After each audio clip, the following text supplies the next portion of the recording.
Welcome, everyone, to the Rant Podcast. And if you've ever wondered why this podcast is called The Rant, I think you probably should know by now. But yeah, we've got a lot to rant about, don't we, Evan? Ooh, man, I barely even have the energy to rant at this point. Where do you know start? what I mean? It was so funny. Like, they have taken it out of me so badly the last couple games. Like, I was so excited to go up there last Wednesday, potential of beating the Padres, but like immediately I was just completely bummed out. I'm like, I don't even want to be like, I was going to stay there and hang out. And I was like, I'm too depressed to even stay. And like last night I was talking about, I was like, okay, cool. Well, if they leave, like I was there to see them lose their final game in the NLCS in 17. I was there to see them losing the wild card in 20. I'm like, kind of see it through kind of a thing. And then watching that game, I was just like, I don't want to go watch this shit. Like, I don't want to see that. And maybe they'll win. Like, they lose every time I go to the postseason. We've kind of joked about that. And so I'm like, at this point, I don't care. It'd almost be like a mercy kill. But like, I'm sitting there thinking, if they have another game like they've played in Milwaukee, I'm not even going to stay for the whole game. Like, I wouldn't want to sit there and watch. Like, it's so depressing. You know what I mean? Like, it just sucks. And I'd be driving home anyway afterwards. I'm like, I'd rather just do that from home. And then if the game's over, the game's over. And I don't have to look at a 3.5-hour drive ahead of me. But yeah, it just like last night's game was so frustrating on a number of different levels that we can get into. But like both games in Milwaukee have gone from first inning homer to immediately shitting the bed. I mean, just immediate. There's like the joy doesn't even last 10 minutes before it is just swiped away and flushed down the toilet, and it sucks. So let's start with game one. Boyd on short rest felt like a mistake, was a mistake. Everybody in the world saw that coming, and Craig Counsell most certainly had to see that coming. And it's not like he didn't have options, right?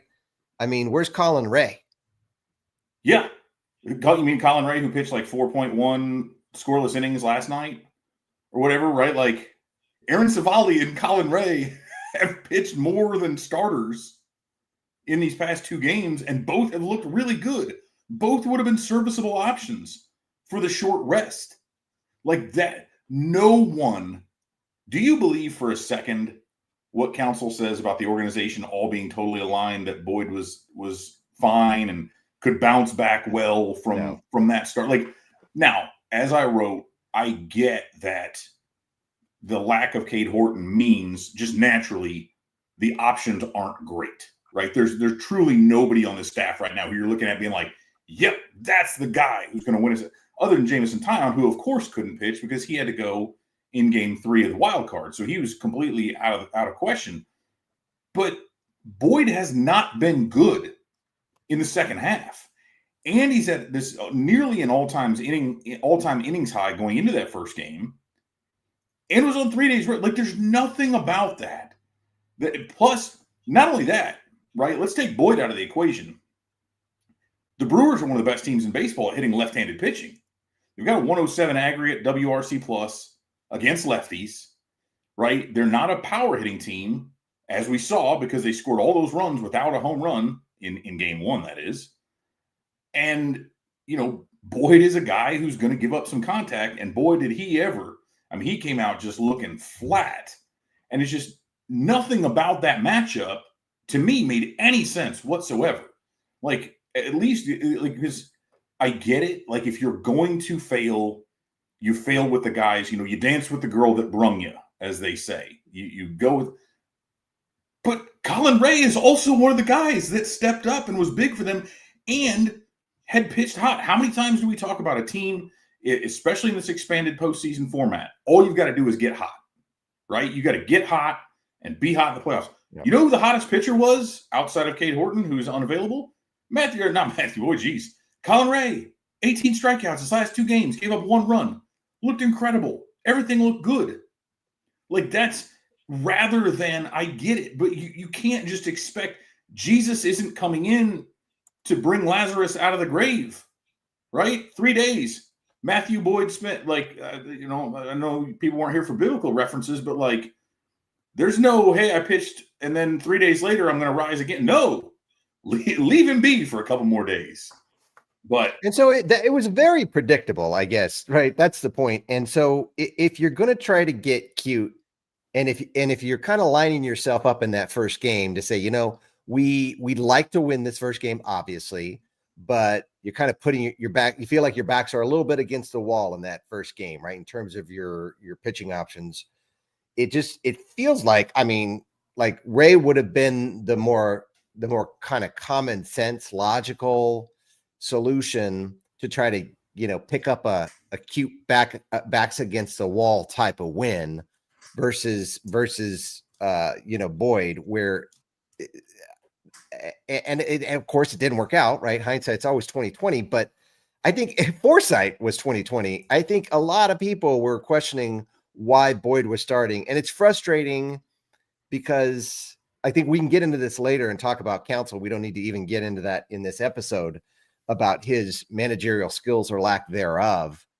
But I mean, it feels like almost anybody could have made the right decision, and instead we just made the wrong decision. Yeah, and again, I get it. Like, when I think anytime you get cute with stuff, and it's kind of like what it felt, you know, Pat Murphy almost felt like he was going to get hosed for being cute, going with an opener, you know, serving up that 3-run homer. Obviously, things worked out because that's all the runs the Cubs scored. Imanaga was like, amazing. Hold my beer, please. Yeah.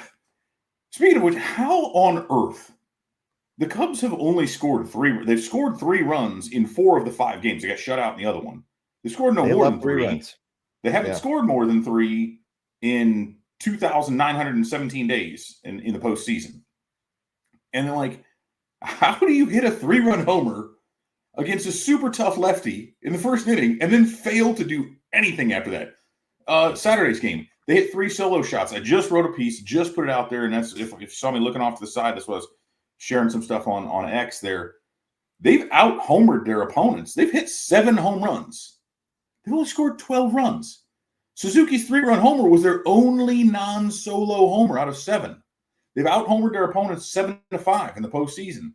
That's normally a tremendous recipe for success. However, the only reason for that is they out-homered the Brewers 3-0 on Saturday and still got boat raced because those 3 homers were all only solo shots, right? There's nothing, and what bothers me most, right? We could talk about Counsell's pitching decisions, which again I think are fairly evident. I kind of kept running over what I was going to say there earlier, but it's like it's like Occam's razor, right? You go with the simplest solution. So do you go with the kind of random swingman backup 5th starter guy in Colin Ray, or do you go with the Hoss, right? Well, again, I've already explained why I would have gone with which. Okay, now here's the other thing, right? How, on one hand, do you say, and I totally agree with the decision, and here's why, to start Justin Turner over Michael Busch, and it worked. He went 1 for 2 against Aaron Ashby because of the lefty splits, because Ashby is way, way, way tougher on lefties. Busch is way worse against lefties. Turner is way better against lefties. It worked. It made sense because he went with those analytics. Why then, for the love of all things holy, are you making a move like that, right, that is kind of against the grain of what people would have expected based on how hot Busch was, and still go with the dude in Imanaga? I just talked about how the Brewers tee off on lefties. Imanaga has given up like 85 home runs in the last 7 games or whatever it is, right? It makes 0 sense analytically to do that outside of, oh, well, this is my guy. This is our top starter now. Yep. My dude, you are starting 41-year-old Justin Turner as the leadoff hitter and first baseman ahead of your hottest hitter over the last 2 months because of analytics. Why on earth? And this is what I said the whole time, not only do the Brewers do well against lefties, but AmFam Field is a much more favorable hitter's park. It would have made far more sense. Start Ray in game 1, start Boyd in game 2, push Imanaga to Wednesday at Wrigley, where the park factors are much more in the favor of the pitcher than they are. Or go Tyon. Go Tyon on Wednesday. You don't even need to factor in Imanaga. Imanaga is a loss case here. I'm sorry. He is. He gives up too many home runs in the postseason. You cannot do that and win. You just can't do it.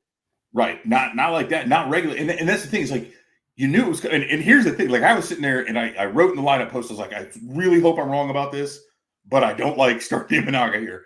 And then he goes out and strikes out the first two batters. Like, ooh, I had to eat my words. And then it was single home run. I was like, God damn it, I was right again. We all were. It wasn't me. Like, just about everybody was like, the world was right. But it really felt here? like, if you're looking at this series from a logical perspective, you go Ray, Boyd, Tyon, all rested, all logical. You're not putting Imanaga out there because he's proven that he just he's giving up too many home runs. And he's not just giving up home runs. He's giving up home runs with runners on base. Yeah. And when we're talking about, right, what did we just say? The Cubs have had a real tough time scoring more than 3 runs, right? And so they got their 3 right out of the gate, which, you felt pretty good about at the time. Like, okay, this is going in a good direction.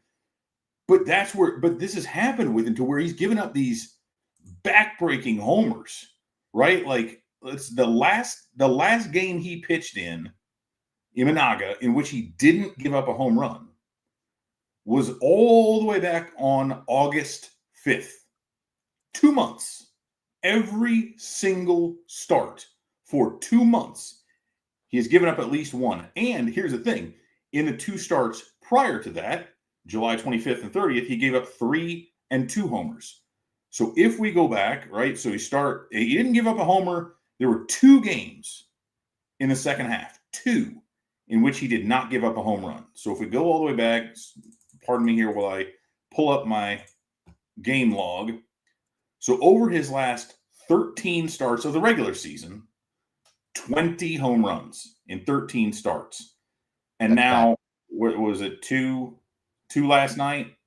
And then 1, and it wasn't a start, but it should count as 1. Although Ron Darling continued to remind us last night about how few innings the Cubs had gotten from their starters, and provided the caveat more than once that one of those was Andrew Kittredge. It's like, my dude, why not just go ahead and count Imanaga as a start? Because that's technically what it was when you look at it that way. So that's 23 homers in 15 starts. Like, that is not sustainable as far as you cannot find success. He had a 4.70 ERA in the second half, worst on the team other than Ben Brown among pitchers, I think, with 20 plus innings. And Boyd is right behind there. Boyd was like 4.5 or something, like 4.53, somewhere in there. Right? Like, this isn't rocket surgery, which that's intentionally incorrect, right? But that's the part that I keep butting my head up against the wall. If you're going to make the counterintuitive, if I'm just looking at how guys are playing, what are you doing? Like, how? And I guess in that sense, maybe it does make sense. Maybe he's just saying, oh, well, this is counterintuitive, so I'll go with Turner, even though, but like, all the statistics say neither Boyd nor Imanaga were going to do well. It's so like, how do you go analytics heavy with this wild move up here and not do the same thing? And here's the other thing. Go ahead, because you got to stop me from ranting, because I got one more thing that I'm going to bitch heavily about. Arguably, the Turner move was a very small strategic move. Where Council's missing is on the big strategic moves. He's missing. He missed with the Kittredge starter. He missed with playing Imanaga at all last night, and he missed with playing Boyd on short rest. It's like he's missing on the big things that are costing the Cubs games, and he got one thing right. Maybe there's one other thing we could find that he did strategically, analytically correct, but it just feels like he's just throwing the book out the window and just making these really crazy, just illogical decisions. Well, yeah, I mean, he's sitting up on a perch with a sniper rifle, and meanwhile, Pat Murphy is just carpet bombing his whole back line. You know what I mean? It's like, cool, you took one guy out with the rifle, but your whole battalion got wiped out by these bombs that they're dropping all over the place. But here's my other problem, right? So we talked about them out homering opponents, but and assuming you haven't read it yet, because I literally was publishing it as I was jumping on here. How many stolen bases do the Cubs have this postseason? So 5 games. How many stolen bases do they have? I think I could say they have 1. So I just want to pull this up just to look, and we're going to look at team stats, right? Because I had written about this a while back. So the Cubs during the regular season were Maybe 4th. I'm sorry, tied for third in Major League Baseball, and only 3 steals behind Milwaukee at second. So the Cubs had 161 steals, more bases than they've stolen in like 40 years, right? Now, part of that's the rules, whatever, but they were pretty aggressive. They've stolen none. They've only attempted 2 steals. Both were in Thursday's win against the Padres. They have not even attempted a stolen base against Milwaukee. And we talked about this a few weeks ago on a show. But how many guys have they had on base? Well, no. And so I look at that both ways, right? A, they haven't had a ton of base runners, but B, they haven't had a ton of base runners. By which I mean, knowing that offense is going to be at a premium, you need to do what you can do to push the envelope. And again, having only attempted, and they got thrown out both times against the Padres, so maybe he's gun shy, I don't know. But statistically speaking, if you look at it, the games in which they steal a base, they have a much better winning percentage. Games in which they steal multiple bases, it's an incredible. Now, again, there's a lot of factors in that. It's more runners on base, it's whatever. But that's a part of your team's success. And part of it's also who gets on base, right? You're not going to be stealing with Carson Kelly. But I mean, Nico Horner's been on base. He's one of them. He and Pete Armstrong are the only 2 that have attempted. And so knowing that all you're getting, your only runs, their only runs against Milwaukee have all come from homers, which is pathetic, first of all. But you have to push the action. And that's where it feels to me as if Counsell is managing and by proxy the Cubs are playing as if they're letting the game come to them, as if they are the superior opponent, which is like what we saw in 2016. We saw them do that, but they could also press the action. They could do whatever. It does not appear to me, starting Boyd and starting Imanaga, to me, are not moves made by a team that is pushing the action. Those are moves made by, we're going to cross our fingers and hope to God these guys can get us 4 innings. Yeah, you're being reactive, basically. Right. You're putting yourself in a position to be reactive. Yeah. You're not being proactive. You're right. There are no steal. They're not even attempting to steal bases. They're not making anything happen. Things are happening to them, right? When they get lucky, these things are being allowed to happen. And the Brewers, on the other hand, look to me like a team that is very much in control, very calm, very much confident in the way they're going about things. And again, I think that comes to an extent from their manager, one way or the other. Right. And I don't mean this to be I've generally been pretty supportive of Counsell, but I'm not seeing anything about, and this includes the Padres series, because it's not as if they rolled in that one, right? We just talked about it. They won 3-1 in the 2 games they won and got blanked in the other. It's not as if they went in like that one was them getting kind of lucky too. And it was simply a matter of the Padres not doing anything themselves offensively. So let me pose this out there. Let me throw this out there. And the Cubs are going with what? Tyon on Wednesday? Yeah. Okay. So let's say the Cubs can win that game. I mean, Tyon's been the best pitcher and he's on rest, like regular rest. If the Cubs can win that game, which obviously they're going to have to, and Tyon's going to have to pitch well and preferably deep into that game, then how do the Cubs, what's the path for the Cubs to win outside of the next game, the next 2 games after that? They'll have another one in Chicago, and then the 5th, if there is a 5th, would be up in Milwaukee, given the pitching options that the Cubs have. And that's the thing, right? They probably got to go with Boyd again. He would actually be on regular rest because that's just not going to work. Days off. No, I don't like it. Is he going to be on regular rest? Yeah, he went Saturday. So Sunday, Monday, Tuesday, Wednesday. Games on Thursday. Okay. Game 4 pending would be on Thursday. So you kind of have to, right? Because like you had Savali, because the thing is he only threw 58 pitches against the Padres. That's part of the reason they felt okay with him on short rest. He only pitched 2/3 of an inning, so he only threw 30 in that game. So regular rest with between 2 games he's pitched so far 88 pitches, right? So maybe that he can bounce back from, but that's good because obviously you can't go Imanaga. You clearly can't go Tyon. Assad's not on the roster. Ray just went 4+ innings last night, so he's out. Savali went 4+ in the first game, so he's less likely than. So I mean, Boyd's going to be your only option at that point, and so it's just I hate the Cubs it. let's say the Cubs get past that game, and I don't feel bad about Boyd going out there on regular rest. Like, I'm fine with that. Yeah, at Wrigley, I don't hate it as much. That's not a problem. But then you got to go back to Imanaga. Then you're going to Imanaga.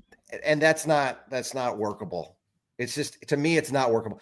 To me, you throw Ray out there. I know it's absolutely insane to think, or is there any? Well, Horton's not on the roster, so it doesn't even matter if Horton comes back. Technically, if somebody else comes up with an injury, they could put him on there. So if he's supposed to throw a bullpen, if that went well, and if they make it to Game 5, and if there's someone who comes up with an someone's injury, fixing to get injured, right?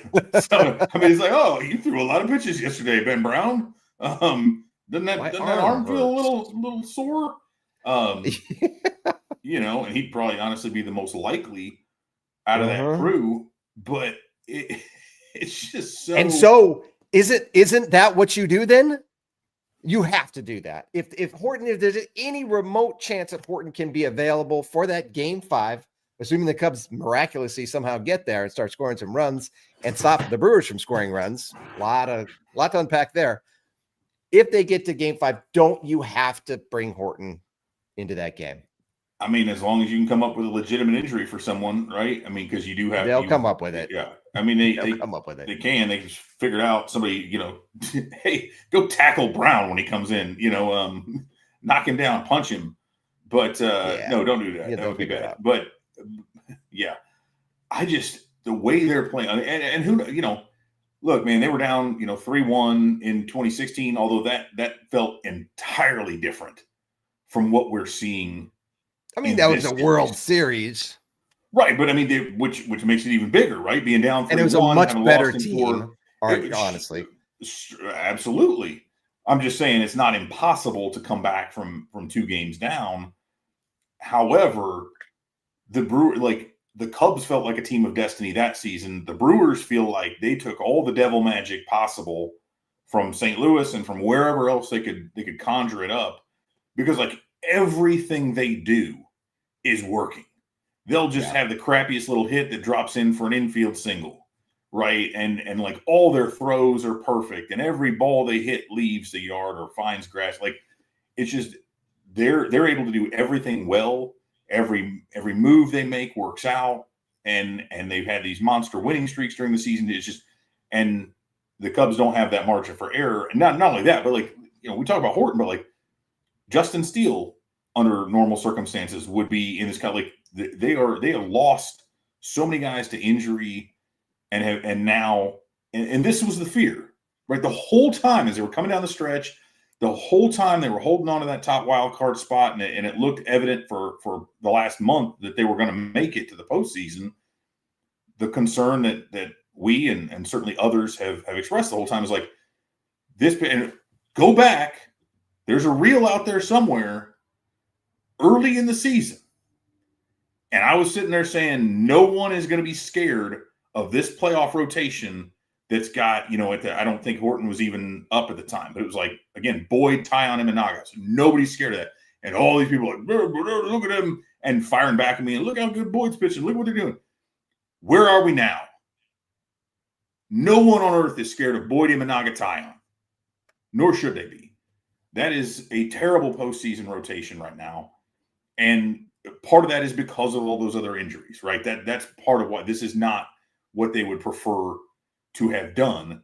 But I would, it's there. We did mark the tape. We could go back to it, look at it, and a whole bunch of people were talking. A whole lot of people got pissed at me when I said it was embarrassing. This is one I did with Jacob. You weren't even on that show. When I said it was embarrassing that the Cubs payroll to revenue ratio was as low as it was. And all these people are well, they're winning. Look at what you're wrong. And I'm like, no, I'm not.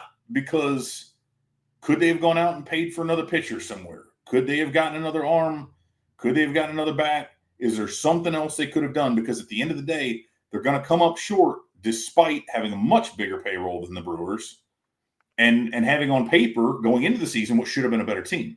But that's not how things work. You can't just sit back and be comfortable. They continue to try to kind of be cute about how they do all these things, right? Like they try to get like these under the radar kind of like, older signings and, just these, instead of just going out and doing what the Dodgers have done, which is just get studs and pay for them.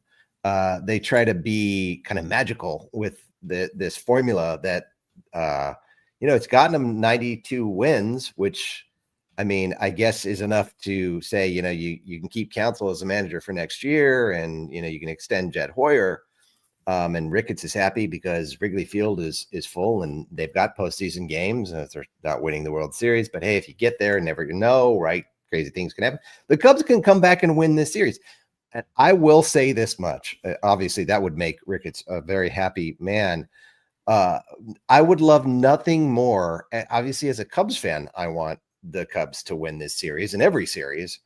But boy, the smugness of the Brewers fans and just the team in general and the way they go about their business and smiting the Cubs and us as fans, I would love nothing more than for the Cubs to come back and post 3 straight W's against the Brewers and send them home packing. It would be nice. I would really love that. As much as I don't think it's going to happen. At the same time, like I'm just avoiding it, but it is nice that they are continuing to flood our social media.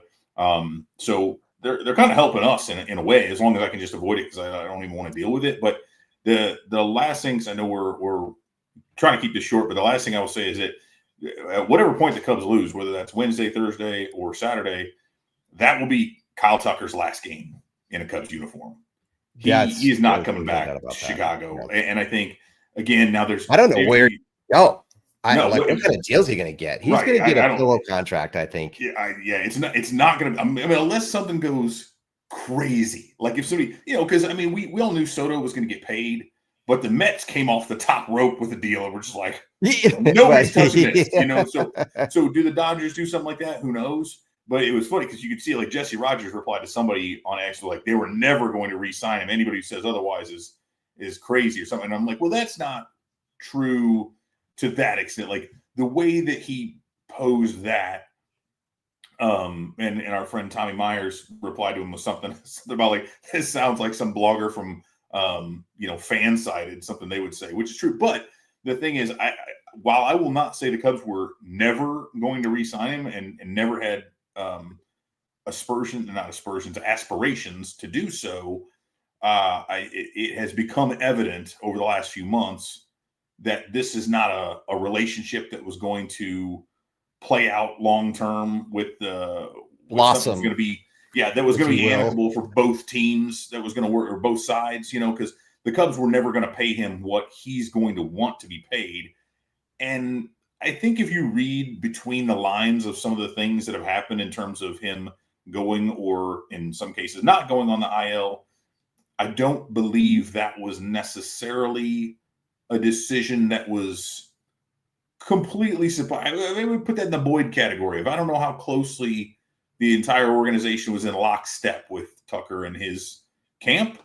And I think it's one of these things where even if the Cubs were willing to pay for a superstar, which they clearly have not been in recent years, I don't know that Tucker is the superstar that they had thought that they were going to want to be paying for. So take that for what it's worth. But I would be, no one on this earth would be more shocked than me if he was back in Chicago after this year. And I think this, I'm repeating myself, but like the only thing I could see is if he was like, all right, nobody else give me anything, I'll play for you for $15 million this year.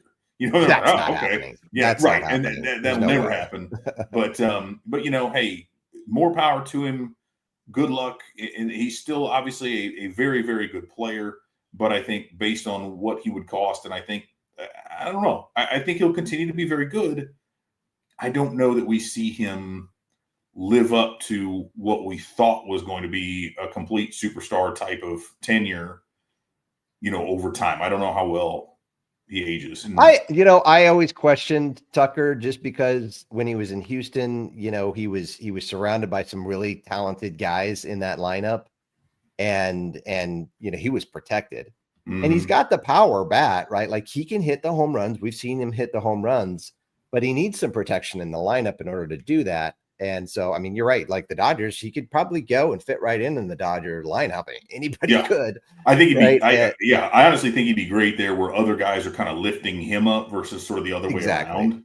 Yeah. I don't know that he can't carry a team. Yeah. He's the ship. He's not the rising tide. Yeah.